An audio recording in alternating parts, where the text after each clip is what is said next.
বিপিনুর আসিফ নজরুলের লোক কিছু কিছু মানুষ এই সমস্ত কথা বলে, এত নগ্ন ভাবে এত অসভ্য কথাবার্তা কমেন্ট ফেসবুকে বলে, এর মাধ্যমে তো তার ব্যক্তিত্ব ফুটে ওঠে। আল্লাহ পাক যেটা কোরআনে বলেছেন, অতুজ্জু মান্তাসা অতুজিল্লু মান্তাসা, অর্থাৎ আল্লাহ যাকে চান তাকে সম্মানিত করেন, যাকে চান তাকে লাঞ্ছিত করেন, নিগৃহীত করেন। গতকাল অন্তর্বর্তীকালীন সরকারের প্রধান উপদেষ্টা, কঠিন সময়ে আমরা একজন ব্যক্তির আওয়াজ সবসময় পেয়েছি, লেখালেখিতে টকশোতে আমাদের পাশে এসে দাঁড়ানোর ক্ষেত্রে ডক্টর আসিফ নজরুল।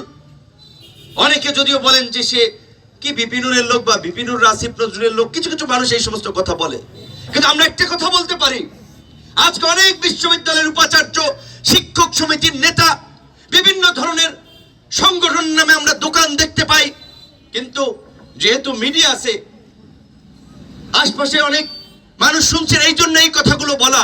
ওই কঠিন সময়ে কয়েকজন শিক্ষক কথা বলেছে, আক্রান্ত মানুষের পাশে দাঁড়িয়েছে। তারপরে দেখেছেন এই 5ই আগস্টের পরে আসিফ নজরুলের চরিত্র হনন করা হয়েছে, ভারতীয় দালাল বানানো হয়েছে। মির্জা ফখরুলকে ভারতীয় দালাল বানায়, সালাউদ্দিন সাহেবকে ভারতীয় দালাল বানায়, রুমিন ফারানাকে ভারতীয় দালাল বানায়, আমির খসরু মাহমুদ চৌধুরীকে ভারতীয় দালাল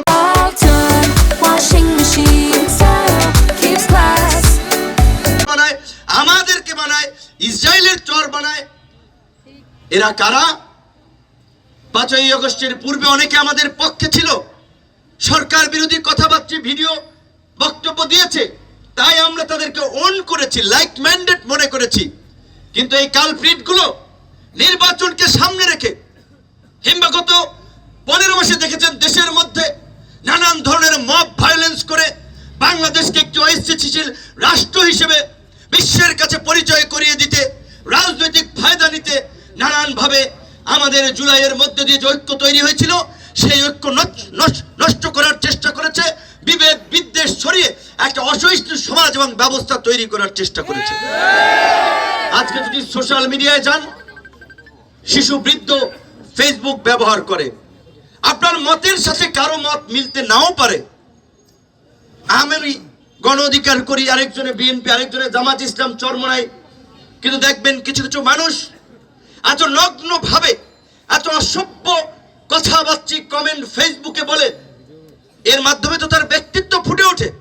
তাদের প্রোফাইল গুলো চেক করলে দেখবেন, তার ছবি দেখলে, তার লেবাস দেখলে বোঝা যায় যে সে কোন দল করে, কোন মতের সমর্থক।